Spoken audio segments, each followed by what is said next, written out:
Hello friends, मैं हूं शेख और आप देख रहे हैं क्राइम वर्ल्ड इंडिया।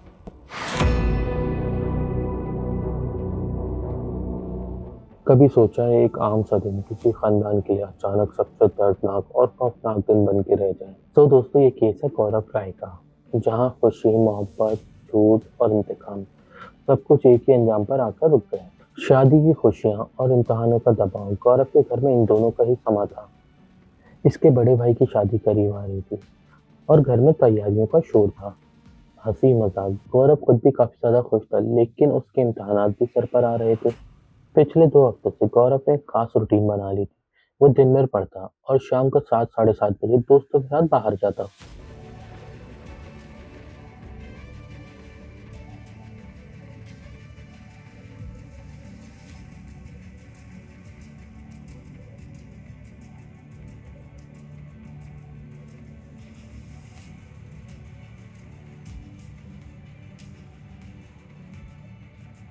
ये उसकी रोजमर्रा की जिंदगी थी। लेकिन एक सुबह सब कुछ बदल के रह गया। गौरव पहली बार मॉर्निंग वॉक पर गया। ये बात उसकी माँ के लिए भी बिल्कुल नहीं थी, क्योंकि गौरव आज से पहले कभी भी मॉर्निंग वॉक पर नहीं गया था। इनिशियली तो माँ ने यही सोचा कि शायद इम्तहानों का दबाव जिसकी वजह से वो ताज़ा हवा लेना चाहता है, लेकिन वक्त गुजरता गया। 6 बज गए और गौरव घर वापस नहीं आया। अब माँ को चिंता होने लगी। गौरव को फोन किया पर सामने से कोई जवाब नहीं। लेकिन इस वक्त तक उसकी माँ को ऐसा लग रहा था कि गौरव शायद अपने बचपन के दोस्त परम के घर चला गया, जिसकी वजह से वो अभी तक नहीं आया है। वक्त गुजरता गया। थोड़ी देर के बाद माँ ने दोबारा गौरव को कॉल की, पर सामने से कोई जवाब नहीं। अब माँ की चिंता बढ़ने लगी। गौरव की माँ ने फौरन परम को कॉल की, बट परम भी फोन नहीं उठा रहा था। अब गौरव की माँ का दिल किसी अनजाने खौफ में घबराने लगा। वो फौरन ही परम के घर पहुंच गई कि गौरव वहां आया है, लेकिन परम ने उन्हें बताया कि गौरव तो कभी यहाँ आया ही नहीं। अब परम भी परेशान हो गया। गौरव का बड़ा भाई और परम दोनों गौरव को ढूंढने निकल पड़े। तकरीबन आधा घंटा करीबी इलाकों में तलाश की गई, लेकिन गौरव का कोई सुराग नहीं मिला। तलाश के दौरान इन्हें कुछ फासले पर पुलिस की एक वैन नजर आई। उन्होंने पुलिस को बताया कि गौरव सुबह 4 बजे मॉर्निंग वॉक पर निकला था और अभी तक घर वापस नहीं आया।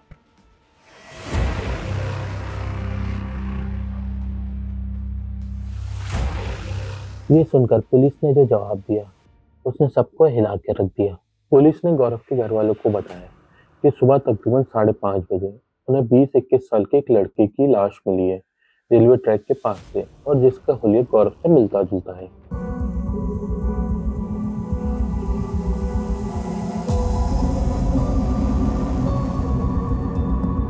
पुलिस ने गौरव के घर वालों को बताया कि उन्हें सुबह तकरीबन 5:30 बजे रेलवे ट्रैक के पास से एक 20-21 साल की लड़की की लाश मिली है, जिसका हुलिया तकरीबन गौरव से मिलता जुलता है।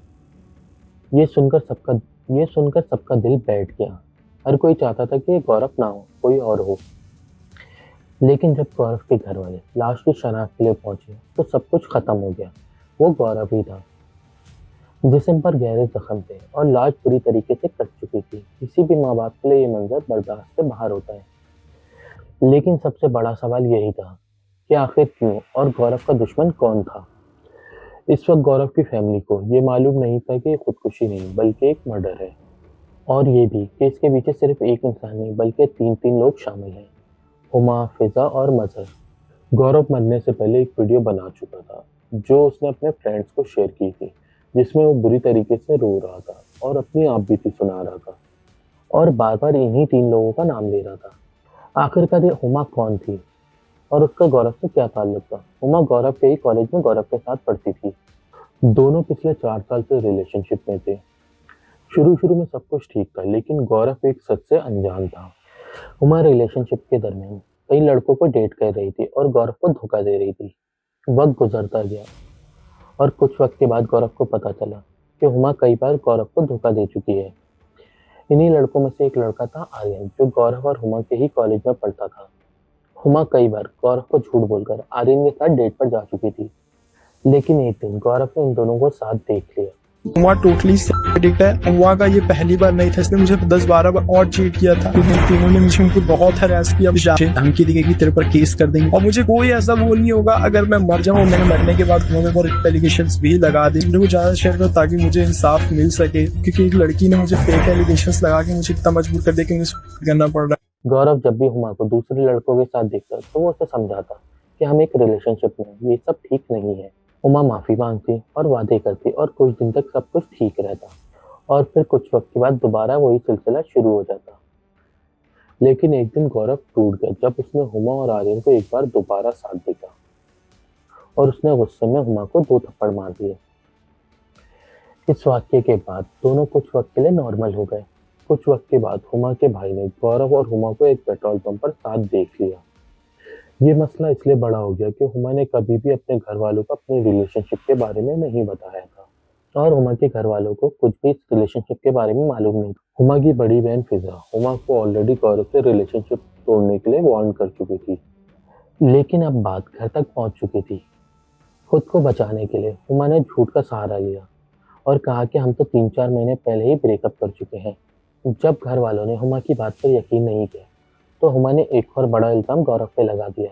हुमा ने अपने घर वालों को बताया कि गौरव ने मुझे जबरदस्ती बुलाया था और वो मुझे मारता पीटता भी है और अपनी आंख के पास एक चोट दिखाई कि गौरव ने उसे मारा था।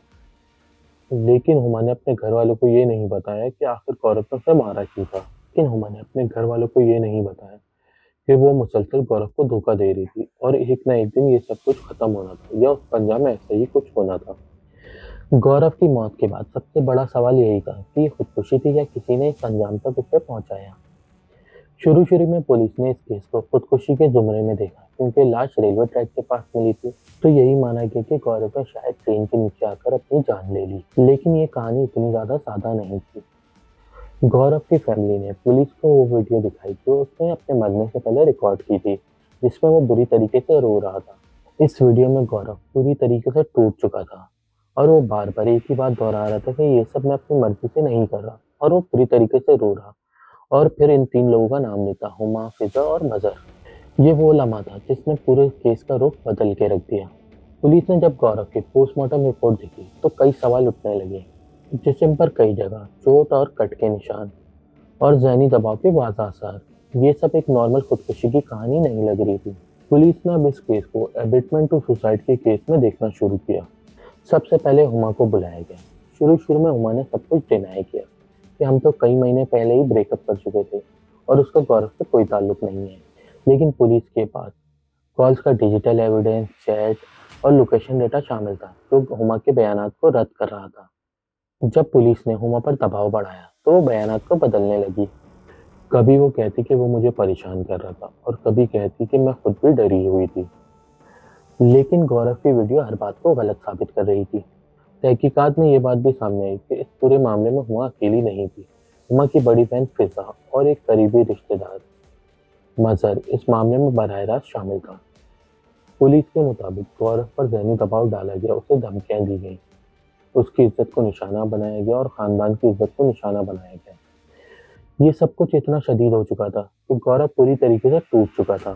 तहकीकात में ये बात भी सामने आई कि गौरव अपनी मौत की रात हुमा और हुमा के घर वालों से कई घंटों तक राब्ते में था। वो मुसलसल खुद को बेकसूर साबित करने की कोशिश कर रहा था, लेकिन उसे मुसलसल यही एहसास दिलाया कि उसके पास कोई और रास्ता नहीं है। तमाम शवाहिद, डिजिटल एविडेंस, गवाहों की गवाही के बाद पुलिस ने हुमा, फिजा और मजहर के खिलाफ मुकदमा दर्ज किया। इन्हें गौरव की खुदकुशी के लिए जिम्मेदार ठहराया गया। ये केस अब एक सिर्फ मौत का केस नहीं, बल्कि एक मिसाल बन चुका है कि किस तरीके से ज़हनी दबाव और तशद्दुद इंसान को इस अंजाम तक पहुंचा सकता है। अब गौरव तो मर चुका है, लेकिन आज भी एक सवाल जिंदा है। अगर वक्त पर सच सामने आया था तो क्या आज गौरव जिंदा होता? सो दोस्तों, अगर आपको लगता है कि सच को सामने आना चाहिए तो इस वीडियो को लाइक, सब्सक्राइब और शेयर करना मत भूलना, क्योंकि अक्सर खामोशी भी जुर्म बन जाती है।